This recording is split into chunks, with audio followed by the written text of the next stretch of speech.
Hi friends, তোমরা সবাই কেমন আছো? আশা করি খুব ভালো আছো, আর আমিও মোটামুটি ভালোই আছি। তো এই দেখো, দেখতে পাচ্ছ আমি কালকে সকালবেলায় চলে গেছিলাম ডাক্তারবাবুর কথা অনুযায়ী রিপোর্ট করাতে।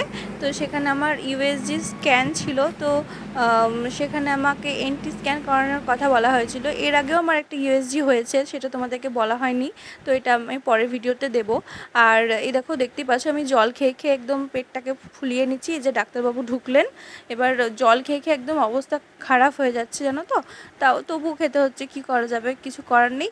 তো দেখো, এখানে একটু ব্লান্ডার হয়ে গেছিলো, নিজেরাই শুনে। না না, আমাদের ইউটিউবে বিয়ে আছে তো, ওই জন্য একটা দেবো। বসো বসো বসো। ওখানে ভিডিও করার জন্য একটু খ্যাচ খ্যাচ করছে বলে ভিডিওটা অফ করতে বাধ্য হলাম। তো তারপরে দেখো আমার হয়ে গেল ইউএসজি করা। তো বেরিয়ে চলে এলাম। দিয়ে তারপরে আমাদের রিপোর্টটা আবার একটা রক্তের রিপোর্ট ছিল, ডুয়েল মার্কার বলে। তো সেটা করাতে গেলাম। তো এইখানটাতে ওখানেও ভিডিও করতে দিল না। তো এবার আমার রক্তটা নেওয়া হলো। তারপরে দেখো, দেখতে পাচ্ছ এখানে লাগিয়ে দিয়েছে। আমি তো খুবই নার্ভাস, একদম ভয়ে একদম কেঁপে যাচ্ছিলাম। তো যাই হোক, রক্তটা নেওয়া হলো। দিয়ে তারপরে বসে আছি। এবারে দেখো, আজকে সকালবেলা এটা আমি ডাক্তারবাবুকে দেখাতে গেছিলাম। তো এখানে আমার প্রেশার মাপা হচ্ছে। প্রেশার হচ্ছে আমার 121/82। আর ওয়েট মাপা হলো, ওয়েট হচ্ছে 66 কেজি, 800 কেজি। তো তারপরে ডাক্তারবাবুকে দেখানোর জন্য এখানে বসে আছি। তো অনেকক্ষণ আমার একটু লেট হয়ে গেছিলো যেতে। তো অনেকক্ষণ ওয়েট করার পর ফাইনালি দেখানো হলো।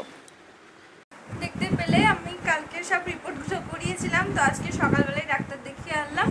তো এবার ডাক্তার কি বললো না বললো সেটা আবার এই ভিডিওটা দিতে গেলে, আমি দেখেছি তোমরা বড় ভিডিও দিতে ঠিকঠাক দেখতে চাও না, সেজন্য আমি ছোটো ছোটো সংক্ষেপে তোমাদেরকে আমি আমার আপডেটগুলো দিতে থাকবো। তো ডাক্তার কি বললো না বললো সেটা আমি তোমাকে পরের ভিডিওতে বলবো।